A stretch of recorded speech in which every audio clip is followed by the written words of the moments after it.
Raymond Chandler's Philip Marlowe novels are often considered to be amongst the best detective novels of the last century, not just because of the intricacy of their plotting or the complexity of the protagonist, but also for the quality of the writing.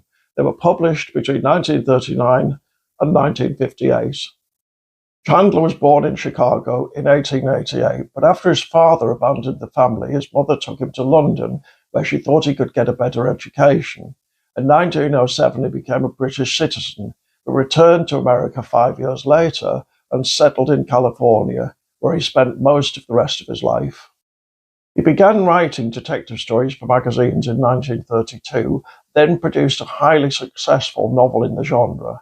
The Big Sleep appeared in 1939, the first of 7 novels featuring Philip Marlowe. It begins, but doesn't end, when an elderly man hires Marlowe to stop his rebellious daughter from being blackmailed. What makes the Marlowe novels special isn't particularly their stories, but Marlowe's way with words. They're all written from a first-person point of view, and the voice is distinctive. It's been endlessly imitated and even parodied. He was a guy who talked with commas, like a heavy novel, is a good example from The Long Goodbye. Original, thought-provoking, and slightly cynical. Chandler's novels and his protagonist belong to a subgenre within the detective category usually called hard-boiled, and which had been developed in the 1920s and 30s prior to Chandler by authors such as Dashiell Hammett and James M. Cain. Hard-boiled detectives usually work within a broken system where good and bad are often indistinguishable, and their investigative methods sometimes reflect that. They're as honest as you can expect a man to be in a world where it's going out of style, as The Big Sleep puts it. They're usually careful to stay just this side of the angels. Philip Marlowe belongs to the hard-boiled category, but he possesses something of the intellectual sophistication of Chandler himself.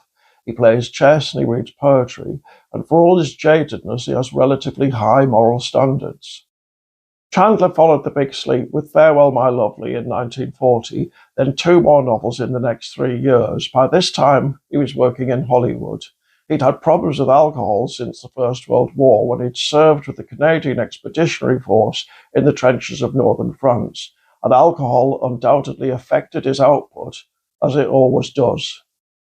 The final 3 Marlowe novels, The Little Sister, The Long Goodbye, and Playback, appeared from 1949 onwards at 4-year intervals. They're at least as good as, and possibly superior to, the first 4.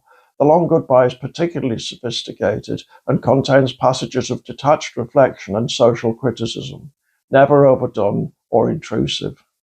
Chandler became a US citizen again in 1956 and died 3 years later, at the age of 70.